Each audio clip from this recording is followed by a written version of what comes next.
Hi friends, সবাইকে শুভ দুপুর। দেখো আজ আমাদের পাবদা মাছ রান্না হচ্ছে। আর এদিকে ছেলের জন্য তোমার একটু তরকারি বসিয়েছি, আর এদিকে তোমার মাছের ঝোল হচ্ছে।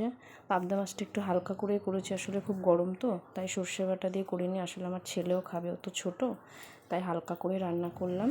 আর এদিকে দেখো কুমড়ো ভাজা করেছি, এদিকে পাবদা মাছ দিয়ে হালকা আলু দিয়ে ঝোল করেছি, আর তোমার করেছি পুঁই শাক দিয়ে আলু দিয়ে তরকারি করেছি, আর তোমার ডাল করেছি। আর গরমে ডাল না হলে না ভালো লাগে না, ডালটা সব কিছু থাকলেও ডাল লাগেই, তাই ডাল করলাম। আর এদিকে দেখো ওই ছেলের তরকারিটা করেছি, সব দিয়ে পাঁচমিশালি তরকারি করেছি।